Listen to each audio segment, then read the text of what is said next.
Hello dear student, welcome. तो अभी हम लोग नेक्स्ट स्टेप का सम कर रहे हैं गुडविल में सुपर प्रॉफिट मेथड में। बच्चे लोग थोड़ा टफ है वाला, अच्छे से करा देता हूँ। इसके पहले भी बहुत सारे सम अपलोड हो गया है, चेक कर लेना। ये बैलेंस शीट दिया है, कंपनी का 5 साल का प्रॉफिट दिया है और कुछ वैल्यू चेंज बोला है, land building plant and machine, normal rate of return दिया है, इसको टिक मार्क करो। गुडविल बोला है 3 साल का। और इसमें से गुडविल से अपने को इंटरेस्टिक वैल्यू भी निकालना है, तो ये पार्ट नया आया है, इंटरेस्टिक वैल्यू। अभी मेन बात है ना, इधर कॉल इन एरियर्स भी दिया है, तो क्या करना है। तो सबसे पहले हमारा एज यूजुअल कैपिटल एम्प्लॉयड निकालने का, एसेट्स और लायबिलिटी को क्या करेंगे हम, माइनस करेंगे। कैपिटल एम्प्लॉयड से अपन को नॉर्मल प्रॉफिट मिलेगा। तो क्या करूँगा, सब एसेट्स नाम उठा के डाल दूंगा। तो ये एसेट्स है लैंड एंड बिल्डिंग, फटक से लिख लेता हूँ बच्चा। एक है लैंड एंड बिल्डिंग है, प्लांट एंड मशीनरी है, स्टॉक है ना, डेटर्स है, कैश है, बैंक है। कुछ चीज़ जो है इधर से नहीं लेते, गुडविल नहीं लेते, प्रीलिमिनरी एक्सपेंस फिक्टिशियस से रिकॉर्ड नहीं करते। अब इधर आप देख सकते हैं, इधर लैंड एंड बिल्डिंग का अमाउंट दिया 3,75,000। तो अभी अपने को यह अमाउंट नहीं लिखना पड़ेगा, ये लिखेंगे 3,75,000। मशीन में 2,25,000, इधर लिखेंगे 3,75,000, इधर लिखेंगे 2,25,000। फिर स्टॉक में एज यूजुअल सेम अमाउंट लिख देने का तुमको। स्टॉक में दिया है 4,50,000, ओके, स्टॉक में 4,50,000 लिखेंगे। और डेटर्स में दिया 9,07,500, फटाफट कॉपी कर लेता हूँ। कैश में 20,000 दिया है और एक बैंक में दिया 1,30,000, ओके। ये अमाउंट हमने कॉपी किया। अब कर्जा में क्या आएगा, देखो जो बड़ा कर्जा ना वो आएगा, मतलब debenture, bank loan, overdraft, creditor, tax, dividend, ये सब आएगा। ये ऊपर वाला है ना, ये सब नहीं आता है, क्योंकि इक्विटी शेयर, ये शेयर होल्डर फंड है, उसको नहीं लेते। तो ये सब कर्जा अपने को रिकॉर्ड करना है। एक ओवरड्राफ्ट दिया है, आप लोग फुल फॉर्म डालना एग्जाम में। क्रेडिटर दिया है, टैक्सेशन दिया है और डिविडेंड दिया है। तो ओवरड्राफ्ट कितना दिया, 32,000। क्रेडिटर दिया है 1,15,500 है। टैक्सेशन 67,500, ये 1,12,500। अभी हमें क्या करना है, इसका बैलेंस करना है। तो मान लो इसका बैलेंस निकाल के रखो, 21,07,500 और इसका टोटल ले लेंगे 3,27,500। टाइम बचता ना इसके लिए, ये टोटल इधर है, टोटल इधर है। अभी दोनों को क्या करेंगे, माइनस करेंगे। एसेट्स और लायबिलिटी को क्या करेंगे, माइनस करेंगे। तो अपने को क्या मिलेगा, कैपिटल एम्प्लॉयड 17,80,000। ये तुम्हारा कैपिटल एम्प्लॉयड है। जैसे ही कैपिटल एम्प्लॉयड है ना, डायरेक्ट अटैक करो नॉर्मल प्रॉफिट पे। तो नॉर्मल प्रॉफिट उसके नीचे ही लिखने का। तो क्या बन जाएगा, capital employed into normal rate of return upon 100। ये कितना है, 17,80,000। उसके बाद नॉर्मल रेट ऑफ रिटर्न इधर दिया रहेगा, बिजनेस रिटर्न दिया है ना, अर्निंग 8%।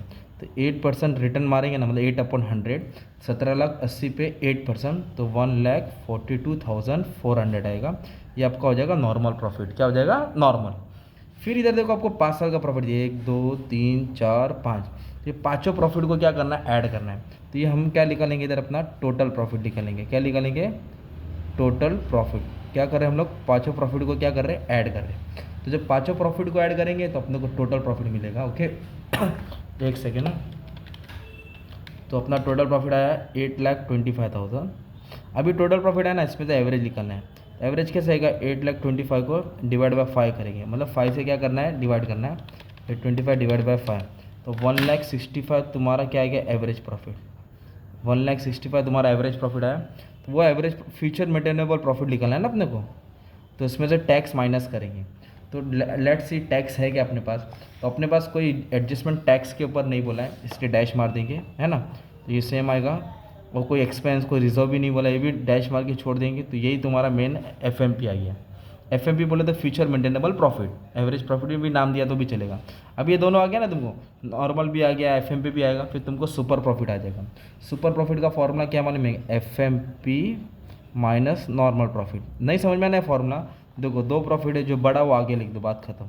1,65,000 माइनस 142,400, तो आपको सुपर प्रॉफिट मिल जाएगा। तो दोनों को माइनस करेंगे 22,600, इसको बोलेंगे सुपर प्रॉफिट। अभी तक गुडविल कितना साल का निकालना है, 3 years purchase. Goodwill to be value 3 year purchase, मतलब नंबर ऑफ ईयर आपको 3 दिया है, ओके, नंबर ऑफ ईयर 3 दिया है। अब इधर लिखेंगे सुपर प्रॉफिट, मतलब 22,600 को नंबर ऑफ ईयर से क्या करना है, मल्टीप्लाई करना है। तो आपका गुडविल आ जाएगा 67,800। ये हो गया गुडविल। इधर तक तुम्हारा सम सॉल्व हो गया, ओके। मशीन की वैल्यू चेंज थी, नॉर्मल रिटर्न दिया था, गुडविल 3 साल का पूछा था।